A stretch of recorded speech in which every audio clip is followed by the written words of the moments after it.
Evidentment, el 2014 estem millor que el 2013, fins aquí arribarien els governs i ens dirien que això és perfecte, en canvi no miren l'altra cara de la moneda. L'altra cara de la moneda és que és cert que s'ha reduït a Catalunya l'atur un 7 i escaig per cent, però, per exemple, les altes de la Seguretat Social no han arribat al 3%. I dintre d'aquestes la precarietat és absoluta. I on està la diferència de gent? Aquest 2014, que segurament el PIB pot haver anat millor que el 2013, quan mirem la gent en situació de pobresa, hi ha més gent pobra que l'altre any. Per tant, tenim una situació que segurament hem trencat la destrucció d'ocupació, però en cap moment els discursos aquests falsos i mentiders de dir que hem sortit de la crisi. La situació de la gent treballadora segueix sent molt dolenta. Segurament era molt més dolenta el 2013, però actualment el 2014 és molt dolenta. Nosaltres considerem que a través de les taxes de l'atur i de la freda estadística ens volen fer creure que hem sortit de la crisi, quan realment la freda estadística amaga una amarga realitat.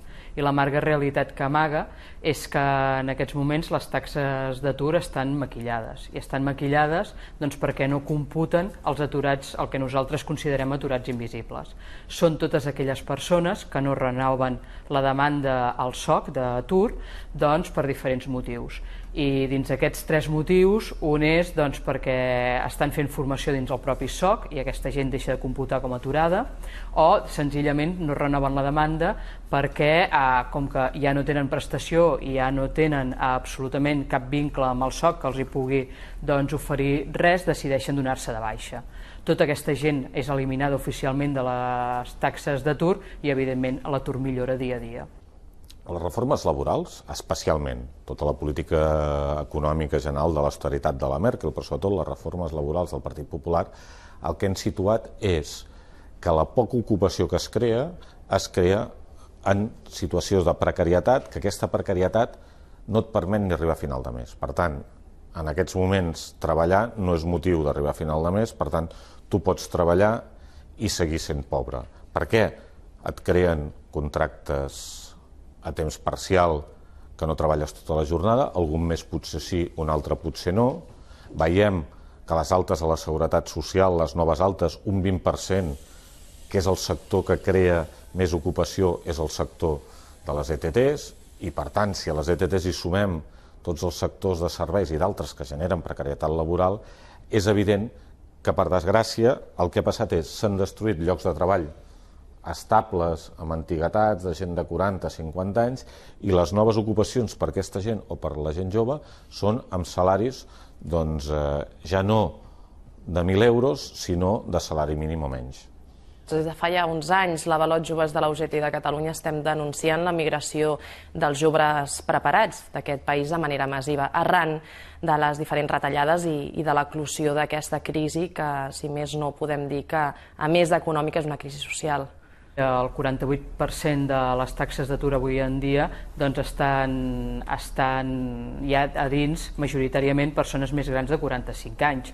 I per nosaltres això és un greu problema, perquè són persones que han tingut una carrera laboral llarga, que acaben convertint-se en aturats com de llarga durada o de molt llarga durada, que tenen molt poca perspectiva de reinserir-se al mercat de treball i, si ho fan en molt males condicions. A més, la majoria són gent en formació molt bàsica i que realment els és molt difícil reinserir-se.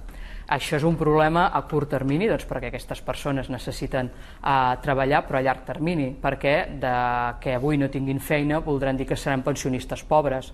Vol dir que en aquests moments no estan cotitzant a la Seguretat Social perquè se'ls han acabat les prestacions a la majoria, seran pensionistes pobres i, evidentment, estem abocant a tota una generació que avui en dia ha de portar moltíssim en aquest país a la pobresa actual i futura.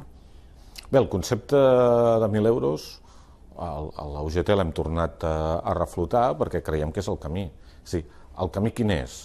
El camí no és austeritat, no és retallades, el camí per sortir de la crisi, perquè la part important que tenim de la crisi és un problema de consum i d'arribar a final de mes, és la batalla pel salari mínim de 1.000 euros.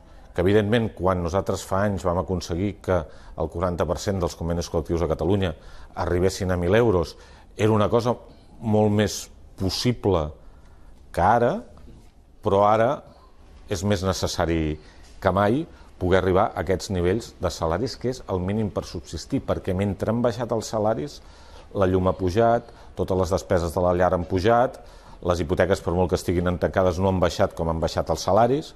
Per tant, en aquests moments, alguna gent cobrar 1.000 euros pot semblar que és molt, perquè el mercat de treball t'està oferint 600 euros, però per arribar a final de mes cal arribar als 1.000 euros. Si bé és cert que encara que molts joves diguin a dia d'avui que tenen molta sort de treballar, la veritat és que darrere d'aquesta frase hi ha un contracte temporal per un temps inferior a un mes, vol dir per dies o vol dir per setmanes. Dins del contracte temporal determinat, aquest és el gran rei, amb un 60 i pico % de contractació, i val a dir també que el contracte temporal representa un 94% del total de contractes que realitza joves.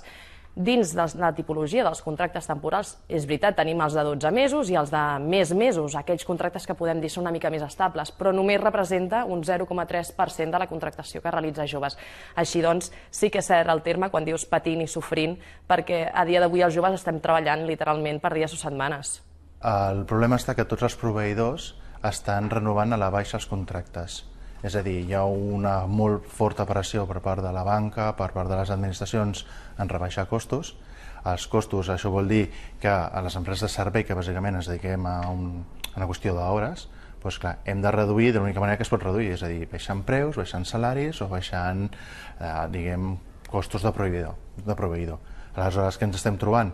Doncs que moltes renovacions de contractes, quan es fa la renovació del contracte, l'empresa que perd el contracte acomiada tots els treballadors, una nova empresa ha licitat molt més baix, agafa aquests treballadors al cap d'una setmana, de 15 dies, que han estat acomiadats, i els torna a contractar per fer la mateixa feina, però treballant 5.000, 10.000 euros més barat del que tenien anteriorment. El sector continua amb les retallades. Aquest any no sabem què passarà, perquè tenim un sobrecost afegit que és el de l'IVA sanitari. Sabeu que a partir de l'1 de gener l'IVA sanitari ha passat del 10% al 21% i això incrementarà els pressupostos dels hospitals ja retallats, depenent dels hospitals, un sobrecost pot representar d'1 milió, 2 milions d'euros per segons quins hospitals. Endesa tiene todo prácticamente el mantenimiento de la energía subcontratada aquí a nivel de Cataluña, con lo cual las licitaciones que se están haciendo a estas empresas son a la baja, las inversiones que están haciendo son a la baja. ¿Y cómo están haciendo rentables estos contratos las subcontratas? Pues precarizando las condiciones de trabajo y con la pérdida del empleo en el sector. Hemos pasado en los últimos 3 años a una pérdida del 50% de ocupación y nos hemos visto sometidos cada una de las empresas a expedientes de regulación de empleo, aplicaciones de artículos 41, rebaja salarial, prolongaciones de jornada, etcétera, etcétera. Con lo cual los trabajadores y las trabajadoras del sector se encuentran en una situación que es extremis, en el límite. Com a jove i com a sindicalista sempre aprofito per donar la veu d'alarma, perquè el futur no és altre que agafar una maleta i agafar un avió o un tren per marxar a l'estranger. Aquesta és la realitat d'un jove que ha estudiat, que s'ha format, que ha cregut que aquesta terra d'oportunitats li podia oferir un projecte de vida, poder-se emancipar i poder complir, si més no, les seves aspiracions, i certament, com no s'està complint aquí a Catalunya, estan agafant les maletes i estan marxant. La persona que menys cobra actualment en una escola, que menys cobra, és la persona que fa el manteniment informàtic. Estem pagant 12.000 euros, el salari mínim. O sigui, el mínim que diu el conveni és el que estan pagant. O sigui, la persona que en teoria té uns estudis, té una capacitació tècnica per fer un manteniment informàtic és la que menys cobra.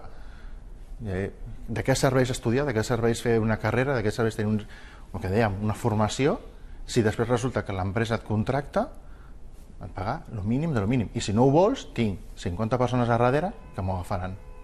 Des del punt de vista dels salaris,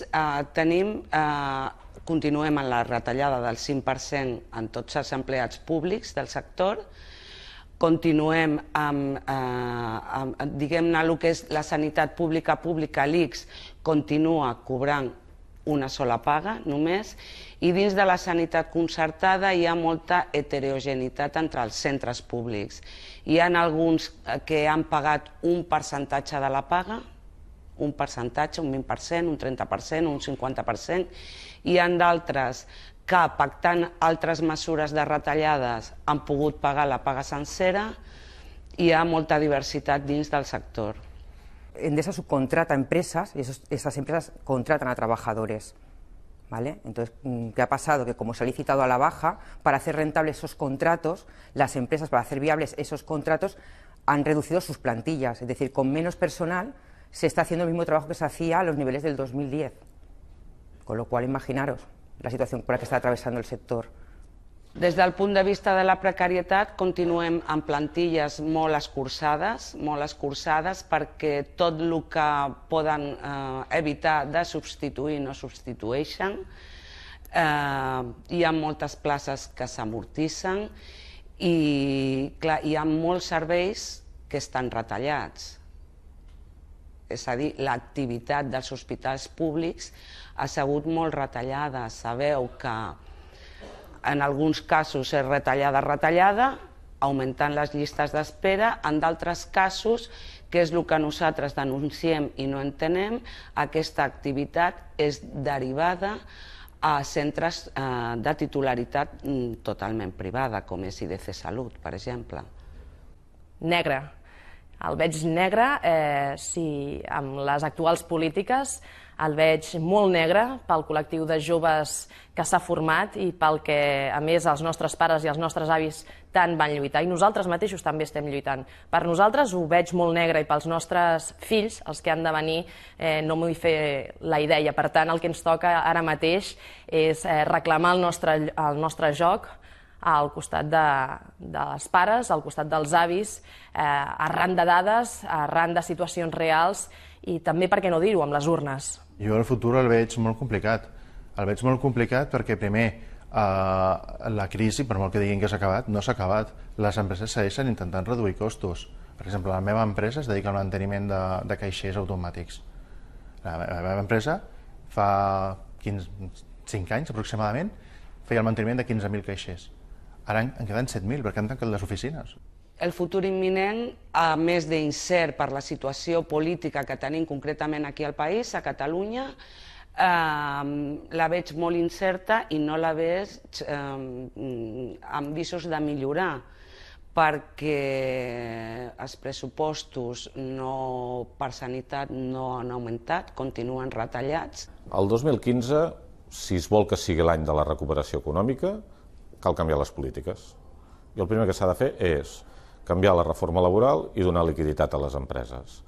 Si es canvia la reforma laboral i es deixa de retallar salaris, es deixen de fer contractes basura, la gent que trobi feina tindrà estabilitat i podrà gastar diners. Si es dona liquiditat a les empreses, hi haurà injecció i hi haurà creació d'ocupació. Per tant, això és clau. Si no es canvien les polítiques, doncs el 2015, si no hi ha canvi de polítiques, haurà de ser canvi de governs. Els governs poden decidir si canvien les polítiques. Si no les canvien, doncs haurem de canviar els governs. Per tant, el 2015 ha de ser de canvi segur. Potser millor que siguin les dues coses, que canvien les polítiques i els governs, però com a mínim que canvien les polítiques.